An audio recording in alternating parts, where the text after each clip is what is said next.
Hey, do you want to come over and make a pot of tea, bring your favorite crystals? We could talk about our birth charts, spirits, the latest house spells we've been doing. Welcome to the neighborhood. I'm that witch next door.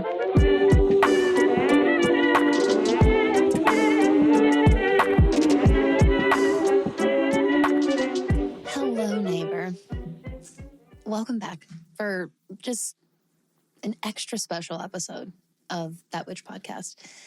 If this is your very first time here in our magical little neighborhood, please allow me to be the very first to welcome you. I'm Danny. I'm that witch next door. Today, I'll be your host, your guide, your mentor, your instructor, your spiritual bestie in all things modern witchcraft and working with the dead, respectfully, ethically, and intentionally.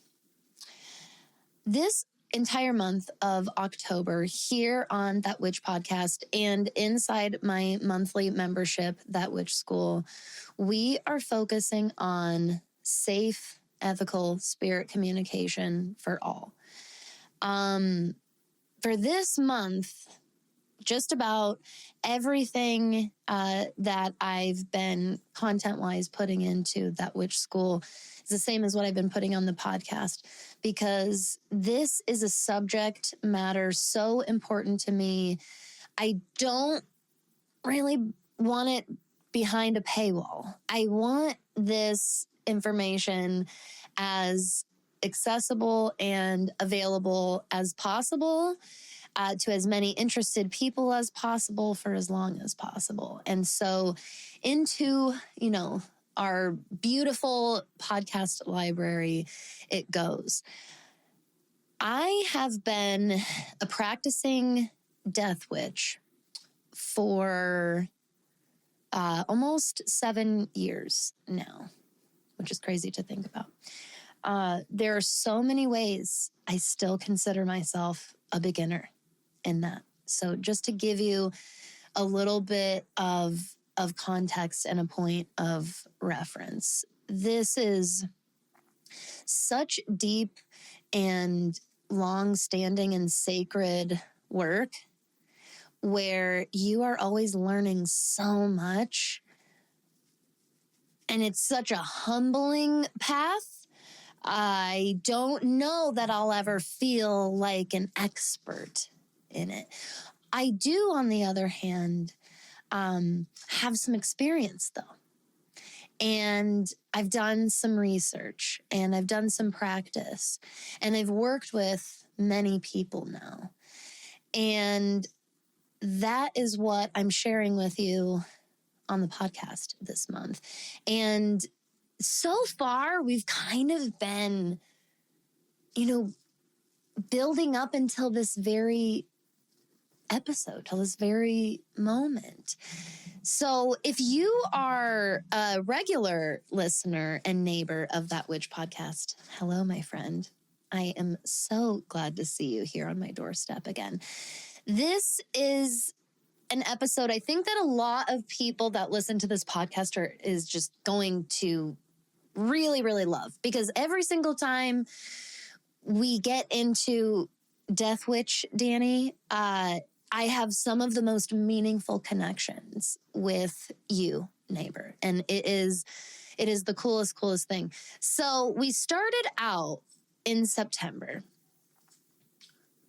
going through the fundamentals of elemental magic. And we did this for a reason, because when one is safely and ethically and skillfully, right, effectively working with other energies and entities, it is important to be able to distinguish between those different energies, between those different vibrations, between those different forms. And I think one of the best ways to start even towing the line of that practice, getting, just starting to get your feet wet is working with the similarities and differences, the things that distinguish the elements, but also the different ways that the elementals come together and what that looks like and what that produces and how we work with that. All of these are incredible building blocks that end up serving you very, very well should you embark in any type of spirit communication. So something I will just say at the top of this episode is this is not like scary work to me, and it's not inherently evil in any way, shape, or form.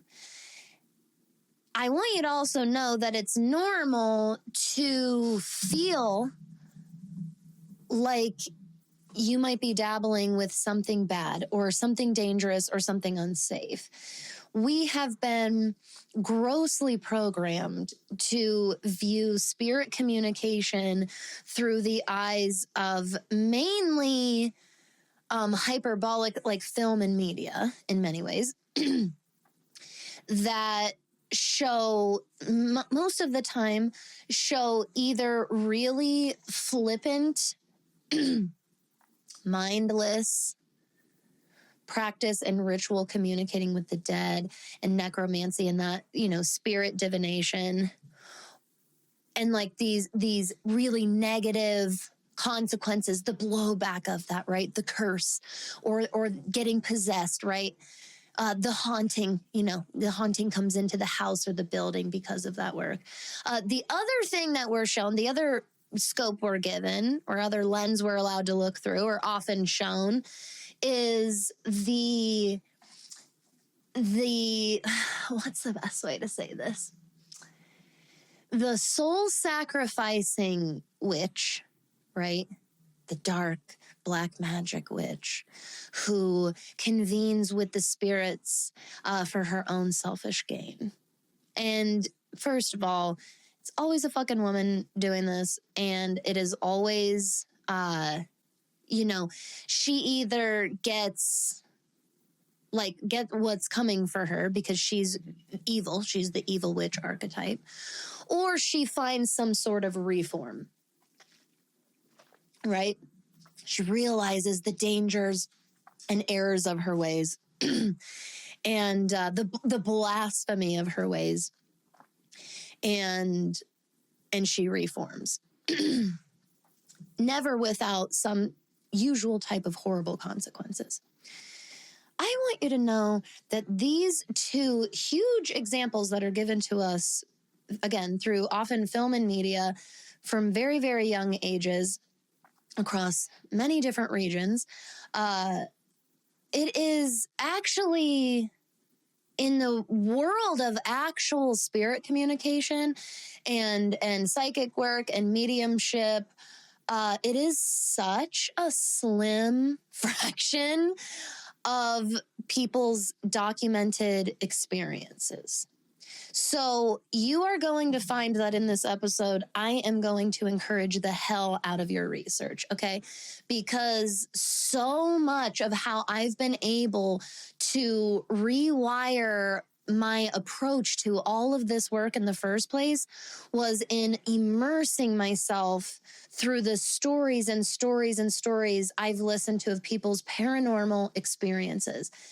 That, in my opinion, is one of the best freaking ways to study about what spirit communication can look like, what the energy of different spirits can look like. It's a really safe way to learn about it without even having to actually practice anything yet. So I have been reading these types of experiences and stories since I was a young kid.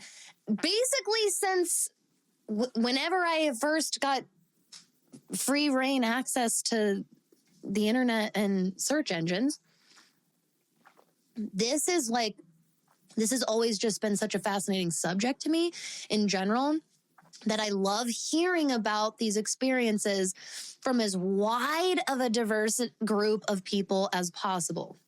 So I think I've even mentioned on past episodes before, one of my favorite types of books to look for, especially at like used bookstores or book consignment shops, thrift stores. It's a little bit harder at thrift stores because they're not usually the book section isn't always as organized as it might be at an actual dedicated bookstore. And obviously you can do this at full price bookstores as well, and the library. I love looking at ghost story books. So a lot of people come to me and want resources on all of this world through the lens of witchcraft first. And I actually highly recommend you widen that massively first and foremost.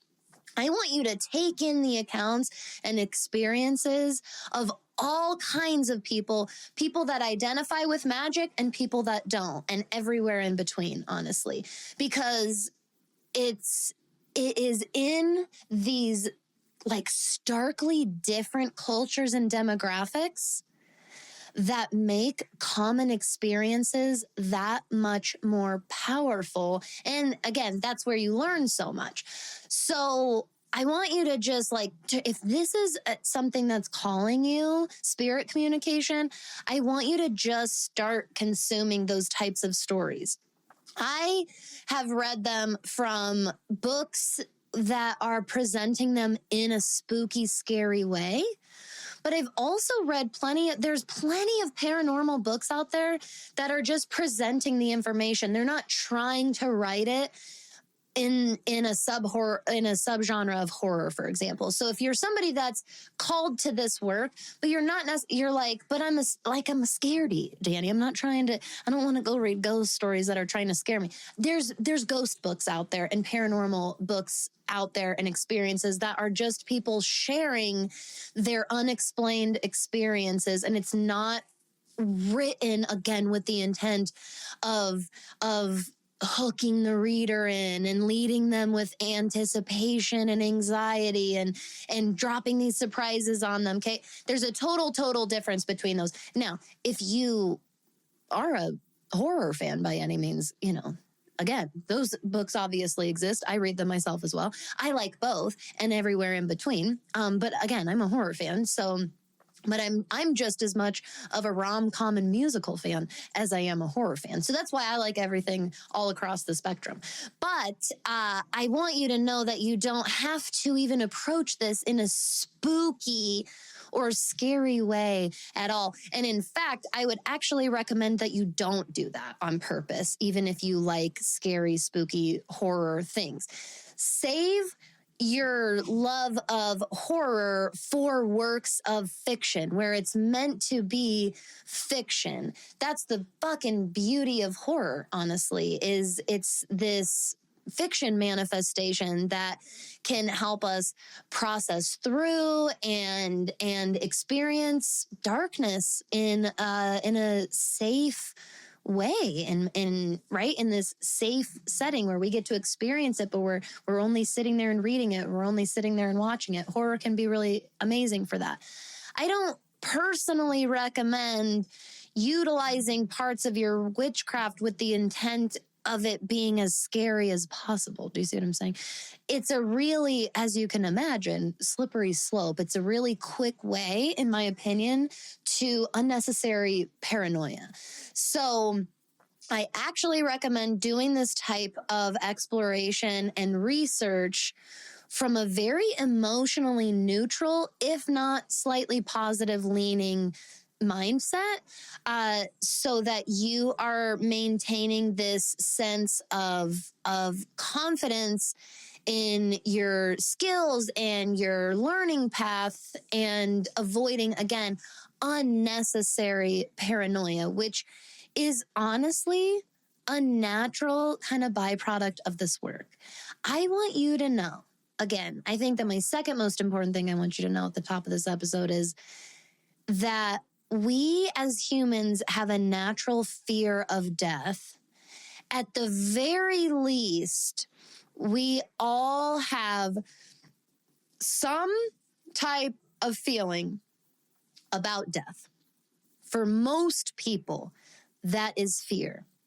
There are lots of people who don't have fear around death, but you still have whatever your emotion is around it, whether that's, you welcome it, you feel comfortable with it, it seems intriguing or fascinating to you, all of these different things. These are still like you're feeling some type of way about it. So knowing your relationship to death is helpful to know at the beginning of this journey, because the more that you work with the dead, the more you are confronting yourself with this law of nature in our universe, which is death.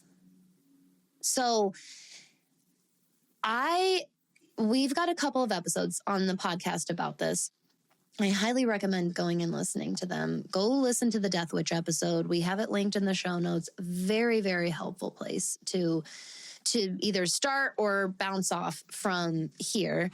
I want you to know that I'm a person who struggles with death fears and stuff like that. So I don't want you to think that if you do have any kind of fears or reservations or challenges around death or triggers even around it, that this work isn't necessarily for you. I am still very called to this work.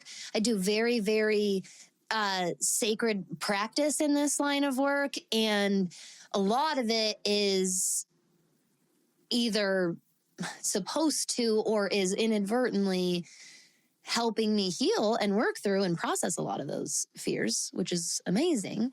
But I just don't want you to think that death witches are like the bravest people in the world who like never have fears about these types of things.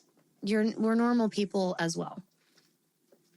I also want to clarify, anytime I talk about death witchcraft, for anybody that's brand new to that term, it is not somebody who like wants innocent people to die or something. I think that the term, especially when you're not used to it, it can come off sounding kind of intense. The truth of it is that, especially once you do get really, really comfortable with the term, that's kind of the MO all along, is you get really, really comfortable with death on a level that you never have before. And you find ways of walking with it. You find ways of not instinctually turning away from it or reflexively kind of sweeping it to the side. You start allowing for it. You start holding more and more space for it. And that, in so many ways, those are the beginning steps in what this episode is about: respecting and honoring the dead. We've talked about getting started in spirit communication safely. We have talked about navigating the underworld. We talked about that last week with our wonderful guest, fellow Hades devotee, Angelica Crazy. And this week, we're talking about respecting and honoring the dead, because Samhain, All Hallows Eve, Halloween, is upon us. Oh, you can feel the crisp in the air. It's right there. You can smell it in the air. It's there. And the veil is thin. And it is a very common sensation this time of year as a witch to work with death or the dead in some capacity, which again, that's all my intents and purposes of going through this series in the first place. When we get to this point, we're going to be going through why, who, where, when, and how. And hopefully lay down some groundwork that leads you in an intentional and powerful space. So also, it's that time of year. I've got a cough, so apologies for any of my little coffee coughs here on the episode. So the why. You need to ask yourself why you want to do this first. I think that question is the most important before you start answering any of these other questions. a few weeks ago, out of the blue, right before bedtime routine was beginning, Blair, my daughter, asks me, she's 7, by the way. She asks me, Mom, do you know what a Ouija board is? And I was like, yeah. And she's like, you do? You do? You really, like, you actually do? I was like, yeah. Have you ever used one? Yeah. What? Can you show me how? Can I start doing it? I'm going to do this. So I meet her curiosity with more curiosity. And I ask her where she heard about it, why she's interested, all those kinds of things. And it turns out that a couple of the like YouTube family channels that she follows, meaning like there's these, I don't know if you know this, if you're not in the world of kids YouTube at all,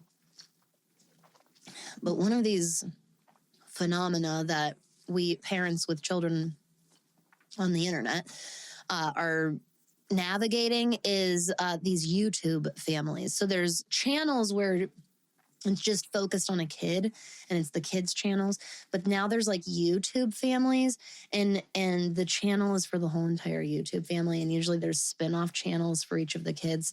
The families do like social media crossovers with each other. It's very, I mean, if you want me to be very blunt about how I feel about it, it's fucking weird and I don't like it.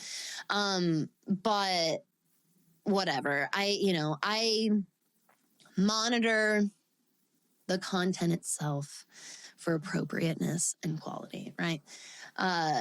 And so she's telling me how there's a couple of the channels that she follows that every October or leading up to October, their content gets spooky. And she loves it. They do like little haunted videos where this like creepy doll is following around and the family sets the whole thing up like this found footage film. Listen, as a horror fan and who's been into spooky and scary stuff since I was a little kid, I was obsessed with trying to watch any scary movie my parents would allow. I tried to find the buying books with ghost stories and scary stories starts so long ago. Like I said, I think one of the first books I ever got when my mom took me to a Barnes and Noble that I like have a memory of, I remember picking out a scary stories for kids book.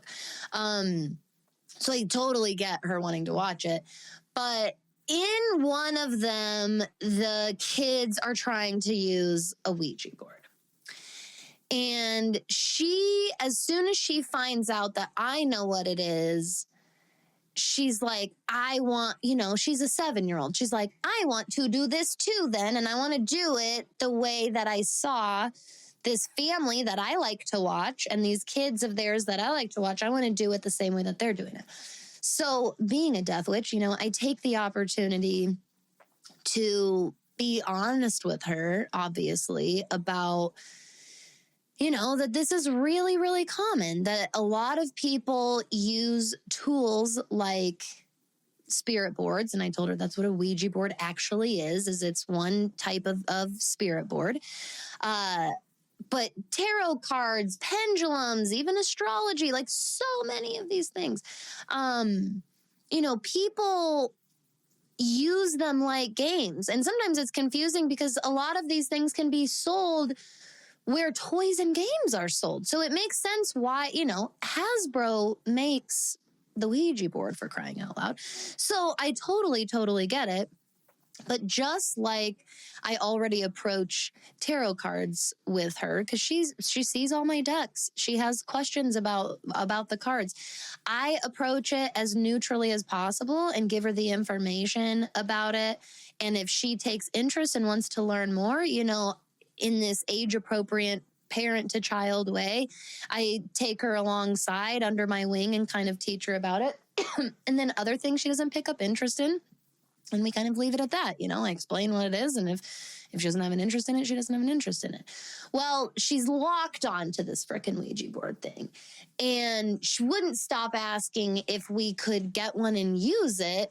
And she was obsessed with, does the planchette move by itself? She kept asking, Mom, no.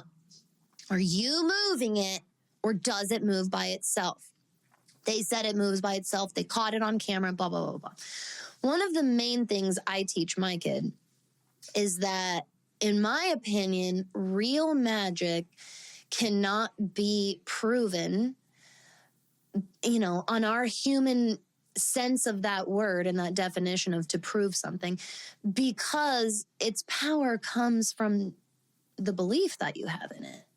And belief is not really part of the equation when something's been proven. When something's been proven, then you just know it. But to believe something until you do know it, that's a whole different path. And it's what makes magic so real. That's what separates real magic from illusion magic, right? Sleight of hand. So I told her that if she really wants to eventually use a Ouija board, whatever it is, I was like, we would start, age appropriate education. Even an adult who came to me, who had no experience in this and was asking me the same questions you're asking me, I would do the same thing. I'd say, well, we should start with some lessons. So Blair and I have now started these cute little nightly mommy-daughter working with the dead lessons. And it's important because too many people who have unresolved fears around death show up to spirit communication and talking with dead people thinking, I don't really have to be comfy with the concept of death. Well, yeah, you do, because you're trying to communicate with something that was alive and is now dead. You can't bypass the death concept out of this whole entire thing. And that's what you start doing when you make it a game and make it, this is all a funny joke, ha ha ha, or this is going to get really good views online, which I can't even believe that that's a thing. It's a great idea for content, for views and stuff, is to go to buy my kids a Ouija board and fuck around and find out. And my kid asked me, do you think that a ghost can hurt you or kill you? And I loved that she asked me this, because it opened up the conversation of one of the beautiful things that this whole process does is it confronts you with your own beliefs about the afterlife, and it really confronts you with them. And I encourage you not to run away from that confrontation. When I looked at my kid, I did not say, yes, I believe that it does, or no, I don't believe. I said, well, people believe a lot of things about after we die. Some people think that this happens. Some people think that this happens. Some people think it's possible for this or this or this or this. It's up to you. Your beliefs are yours, and your beliefs are your responsibility. It's up to you to take in as much information as possible and solidify your own beliefs. I do believe that death is sacred, and that when we fuck with sacred powers, it often bites us in the ass. And a really great euphemism for this is not playing with fire. Fire is an incredible, powerful element physically in our world, in our universe. You also learn to fucking respect fire, my friend. Fire safety, first and foremost. You learn to respect the power of fire. It's the same principle here, in my opinion. In my opinion, in an energetic sense, not necessarily a physical sense, it's like buying your kids a book of matches for content views.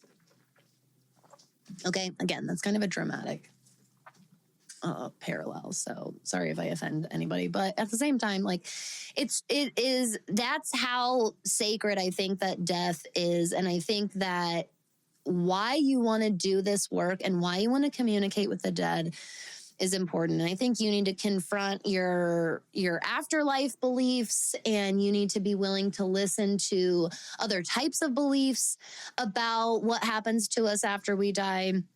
It's important to ask yourself, what the difference between one soul to another is, and how the different ways they died impact that, and the different times in which they died and places and all of those different factors. I think that they deserve reflection and like really holding space for and taking into your beliefs. This type of work shouldn't be for shits and gigs. I guess that's what I'm trying to say.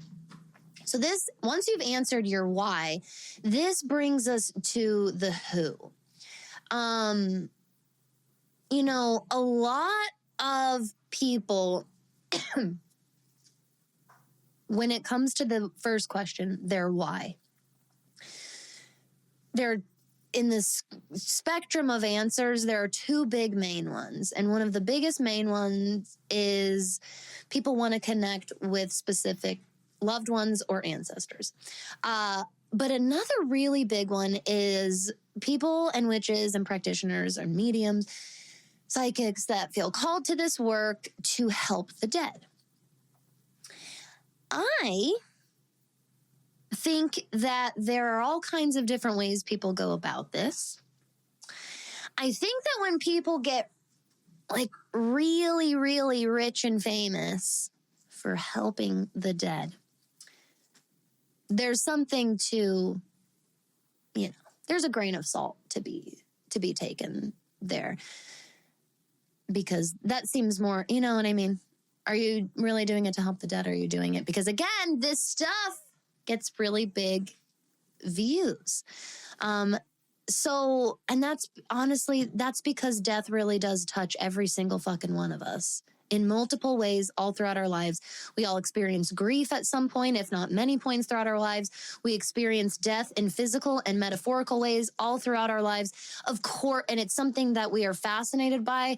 And yet, depending on our culture, especially in Western culture, we are fucking just pounded to believe that we should be in horrified fear of it at all times. I want you to first know that if you're part of Western culture, one of the research pathways you need to open for yourself, in addition to people's paranormal experiences, is death practices and death rituals in other cultures around the world outside of your own. And I want it to be lots of them, because what that is going to do for you is show you, potentially for the first time in your life, that actually there are entire groups of people out there that do not live in this weird, unhealthy relationship with death like we do.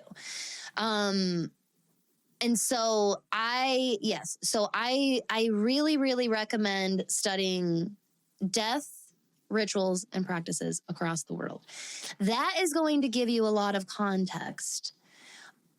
Learning experiences other people have, learning how other people respect and honor their dead, learning how other cultures approach grief and mourning and their mourning practices, very, very, very beneficial. All of this can help inform your why, and it can actually start to help inform your who. If you are somebody who feels called to helping souls that are trapped to cross over, this is a relatively common intuitive nudge that some people feel that they have. I feel called to visit graveyards and ask what souls need to be helped crossing over and to help them. I don't recommend doing that. I'm going to be very honest with you. I don't recommend doing that. I believe that if you really are, if you have this divine purpose in this life and this skill of being able to do that, I think that those souls will be presented to you, and they'll come to you, and it will be through safe avenues because it's the will and intent of the universe. When we go seeking it out, we're being led by our human perspective, and our human perspective is only as big as this one life incarnation, maybe a few others if we've kind of explored a little bit outside of that. But you are potentially opening yourself up for manipulative spirits and energy. That's just my opinion. I think that when you go out there and say, is there any souls that want help doing this? I think that you're opening yourself up to potentially manipulative spirits that could take advantage of your well intentions. So I personally don't recommend that. What I do recommend, however, if you are somebody who feels very called to this, but there's something in me that feels like a healer that's supposed to work with the dead, there are so many ways to do that. And simply honoring and revering the dead is one of the greatest ways you can do that. This is why I started learning that when I read all these stories and experiences of people, part of it's, to learn. But I started learning after I started working with Hades that a huge part of it as my death witchcraft practice is because that is a form of me holding space for these people's experiences. The experiences of the living who experienced it and the experiences of the dead and the people who died and whatever happened to them and why their soul or their spirit is where it is or the way that it is.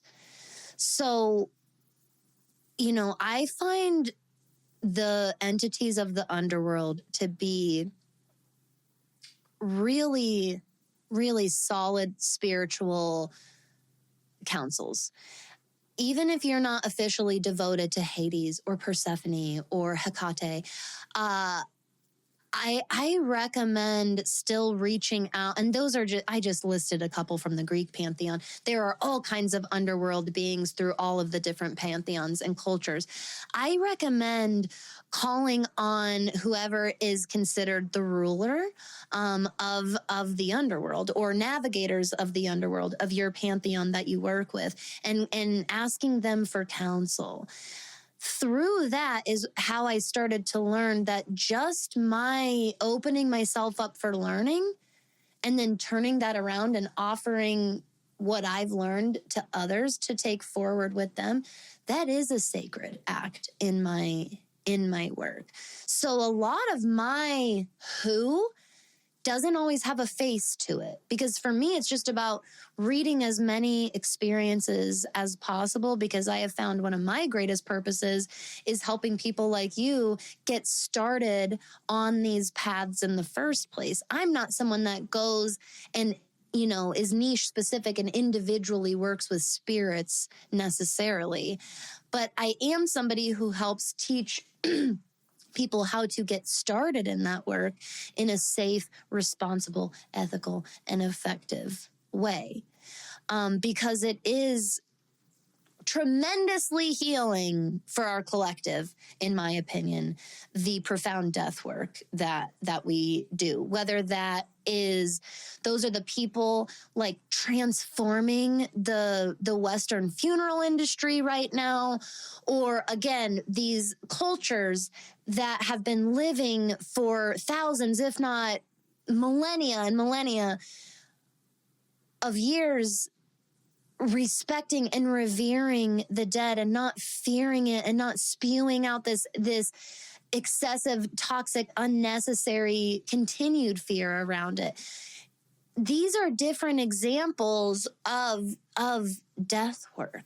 When we walk and work hand in hand with death as the natural, universal law that it is, that in and of itself is sacred and healing. So you don't, this is why your why matters so much. And this is where the who starts to come into play. So if you are somebody that's wanting to work with specific and individual spirits, I want you to make note of that. Because anytime you reach out to them, I want you to be extremely specific about that, because that's right. Just like we talked about in our getting started in all of this safely episode a couple episodes ago, that is an energetic boundary that you're setting for yourself, because you're specifically reaching out to one or this specific group of entities or beings, right? if you are looking to work with multiple spirits in these other types of examples, again, I recommend seeking counsel from the underworld, and honestly, to bring you those that you're meant to work with, and trusting them to keep away any harmful, stagnant, negative, evil, malignant, manipulative spirits and energies, so that you're only working with the spirits that you're meant to help. That's why the who question matters. Now, these next two are probably the easiest to answer. Where and when are we doing this? It doesn't really matter. That's the beautiful thing. It matters in that, with common sense, there's a time and a place. We could probably sit here together and come up with plenty of bad examples of where and when. But my main point in even listing these is that, unlike certain religions where you need to be inside of a religious building, for example, that doesn't apply here. You don't have to be in a graveyard to do this work, for example. You don't have to have someone's ashes in order to communicate with them, for another example. So the where and the when just needs to be safe and appropriate for what you're doing. But probably the most important question that we need to get to and finish with today is the how part of this. There are so many ways. We would be here for way too long if we tried to go into all of them. There are so many ways. I am going to give you some different ideas to get you started in research. So I think a common place to start is Googling or researching Samhain or Halloween rituals. That can be helpful, but sometimes it's going to be really just specific to neo-pagan, Wheel of the Year rituals, and it's going to give you suggestions of different types of foods to make, which can be amazing, especially foods related to the underworld, etc. But if we're looking specifically for rituals to communicate with spirits, this is why I advise so much reading experiences of again, regular folk who don't identify magically at all, and their paranormal or unexplained or ghost encounters and experiences. But I want you to also specifically research and look for experiences told by magically identifying folks like witches, but also mediums, psychics, etc. Because you're gonna come across real shit and you're gonna come across fake shit, and consuming all of it and comparing and contrasting all of it is how you're going to get better and better and better over time at deciphering what is what, and who answered important questions like these. For example, their why they do this line of work in the first place. That's an important one. And so I want you to just I want you to be kind of a research fool about this, quite honestly, and look in a variety of places from a variety of sources. Read about people's positive experiences with a seance, for example, and read about people's negative experiences with seances. And again, compare and contrast. How did people go about it? What happened during? What happened after? How did people feel? All of these things are going to be very, very helpful and build a lot of context. I also recommend doing research on different types of energies and entities and magical and mythical beings. So I've recommended this before. This is one of my favorite books to get started. Okay, it's not an exhaustive resource by any means, but this is Monsters by John Michael Greer. It's a great jumping off point. I appreciate the way he researched and presents the information that he's talking about, and it just starts opening you up to the right questions and approaches, in my opinion. I asked a few episodes ago, and y'all definitely came through and answered. We will for sure be doing a magical, mythical creatures episode. So we're not going to spend time on that right now. But again, it's important to, sorry, editing team. I was I was turned around while I was talking. It's still important to start educating yourself about these different types of energies and entities so that you do feel confident in distinguishing what you are encountering. For example, I've worked with Hades and Persephone's for so long now. I have a feel for each of their different energies, but that took time. It took research of reading other people's experiences. It took practice trusting my own intuition, for example. So research is your best friend. But your next best step is asking yourself, how can I honor or how can I show my respect? Often we show up with this, how can I help the dead, right? Or actually, how can the dead help me? That's another big one, right? Where we go to the dead for divination, for answers about our lives, for advice and insights about what we're going through in our world. Samhain, October, November, this is a wonderful time for not making demands of the dead and instead honoring them for, I've got a little bored puppy over here, by the way. So I don't think you'll be able to hear her, but if you do, it's just little angel girl. Angel. Perfect little spirit for what we're talking about today. Our little angel of death puppy.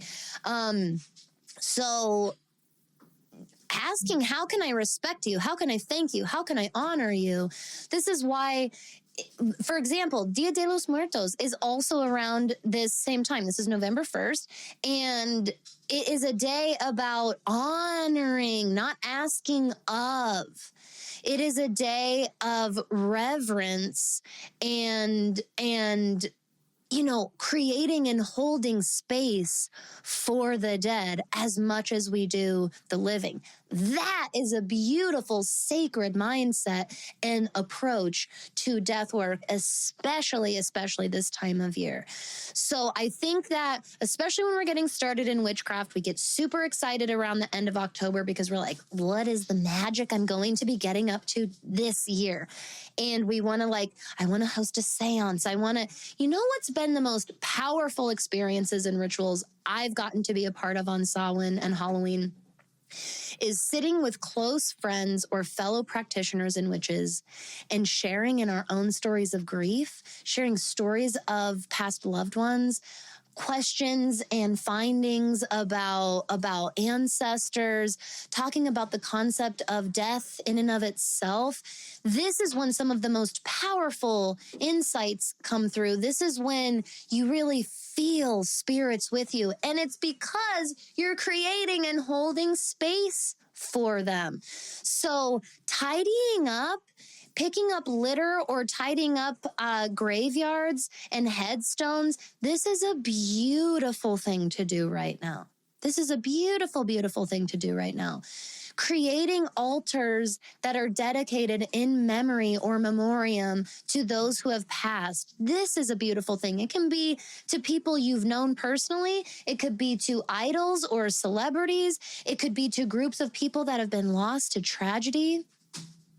So when it comes to the how, I want you to really let your intuition run with this.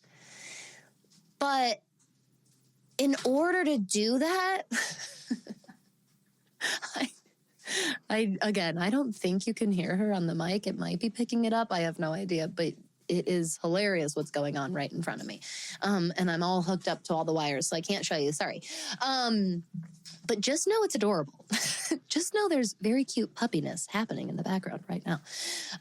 How death underworld is that? I love it. Totally chewing on the basket of her toys.